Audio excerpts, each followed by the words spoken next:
Halo semuanya, bertemu lagi dengan saya Monica Anggita dengan NIM 241010008 dari kelas PKK 1 semester 1.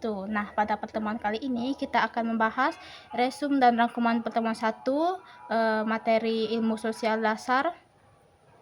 Sebelum kita masuk ke materinya, mari kita berdoa terlebih dahulu. Kita angkat tanda kemenangan Kristus dalam nama Bapa, Putra, dan Kudus. Amin. Bapa yang bertata tinggi di kerajaan surga, terima kasih kami panjatkan atas berkat dan kesehatan yang Engkau berikan kepada kami. Sekarang kami akan memulai materi ilmu sosial dasar kami. Semoga Engkau tetap membimbing kami dalam video ini, dan semoga Engkau memberikan kami pengetahuan yang luas. Amin. Dan nama Bapa, Putra, dan Kudus. Amin.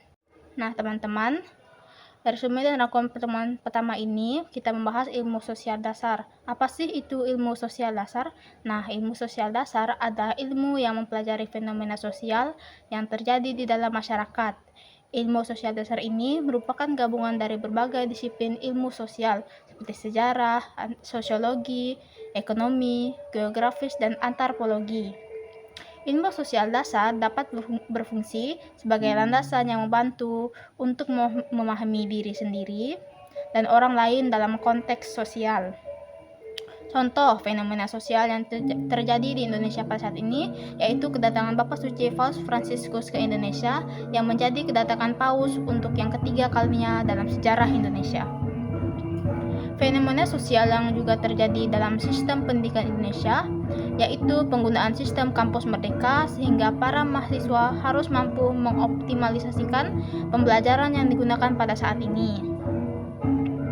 Fenomena sosial secara singkat dapat diartikan sebagai peristiwa yang dapat dilihat melalui tingkah laku dan tindakan manusia. Tujuan utama adanya fenomena adalah untuk memberikan pemahaman dasar tentang konsep teori dan realitas sosial yang ada di sekitar kita. Sebagai mahasiswa, ada realitas yang harus dihadapi.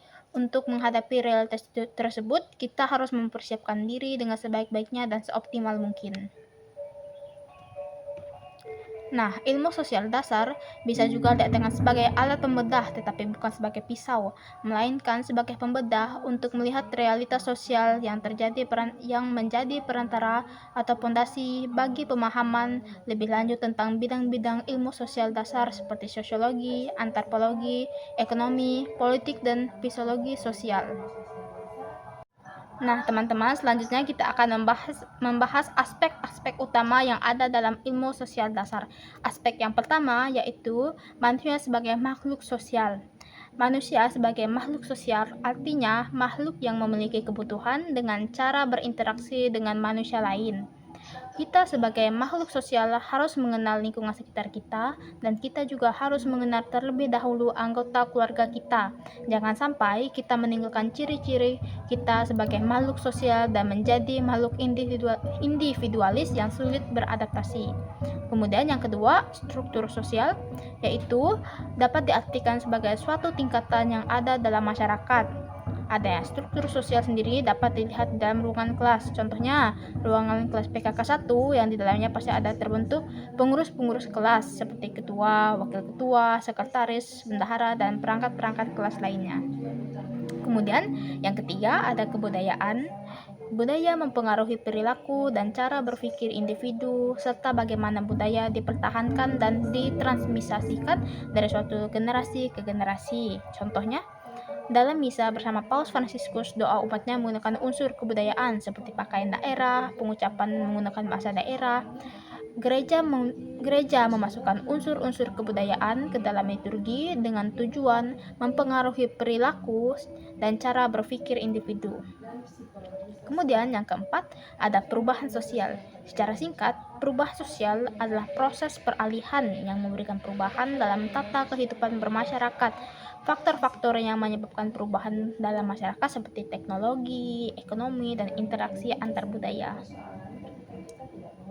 Nah, contoh perubahan dalam faktor teknologi yaitu perkembangan media komunikasi seperti WA, Zoom, dan Google Meet. Dalam ekonomi, contohnya gaya hidup yang konsumtif dan boros.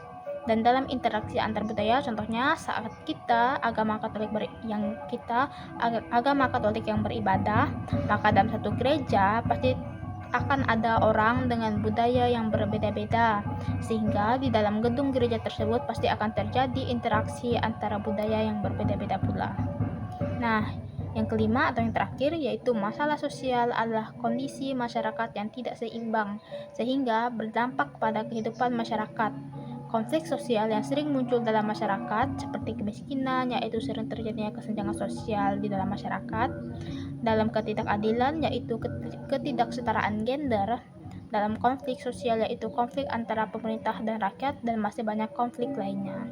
Nah, kita masuk pada pentingnya ilmu sosial dasar. Kenapa sih ilmu sosial dasar itu penting? Nah, yang pertama, pemahaman masyarakat. Pemahaman masyarakat berfungsi untuk memberikan wawasan tentang bagaimana masyarakat berfungsi dan bagaimana individu berinteraksi dalam konteks sosial. Yang kedua, analisis kritis. Analisis kritis berfungsi sebagai bekal bagi individu dengan kemampuan untuk menganalisis fenomena sosial secara kritis dan objektif. Analisis kritis ini bisa digunakan untuk memecahkan masalah, memperluas pandangan, dan membentuk karakter kritis dalam diri kita. Nah, yang ketiga, perkembangan empati, yaitu kemampuan memahami apa yang dirasakan oleh orang lain. Contohnya, ada empati dalam diri kita. Saat kita melihat teman kita yang kesusahan, maka kita akan turut merasakan apa yang dirasakan oleh teman kita tersebut, sehingga kita mau untuk membantu teman kita yang kesusahan tersebut. Nah, berikutnya persiapan untuk studi selanjutnya. Ilmu sosial dasar juga membantu kita dalam studi kita ke depannya. Ilmu sosial dasar juga berfungsi sebagai landasan yang membantu kita dalam memahami diri kita sendiri dan orang lain dalam konteks sosial. Nah, teman-teman, selanjutnya kita masuk dalam ruang lingkup ilmu sosial dasar. Ruang lingkup ilmu sosial dasar mencangkup beberapa aspek yang berkaitan dengan kehidupan sosial, dan tujuannya adalah untuk memberi pemahaman tentang dinamika sosial beserta tantangan yang akan dihadapi masyarakat ke depannya. Ruang lingkup ilmu sosial dasar antara lain, yang pertama, manusia dan kebudayaan. Yang kedua, ada manusia dengan lingkungan. Yang ketiga, manusia dengan masalah sosial. Keempat, interaksi sosial dan perubahan sosial. Dan yang terakhir, yang kelima, manusia dan teknologi. Nah, teman-teman, sekian resume dan rangkuman dari pertemuan 1 yang dapat saya sampaikan. Sebelum kita mengakhiri video ini, mari kita berdoa. Kita angkat tanda kemenangan Kristus dalam nama Bapa, Putra, dan Kudus. Amin. Ya Tuhan Yesus Kristus yang Maha Baik, terima kasih atas bimbingan yang Engkau berikan kepada kami pada hari ini, sehingga kami dapat menyelesaikan video ilmu sosial dasar ini. Semoga ilmu ini bermanfaat bagi kami dan bisa menuntut masa depan kami kelak. Amin. Dalam nama Bapa, Putra, dan Roh Kudus. Amin. Terima kasih.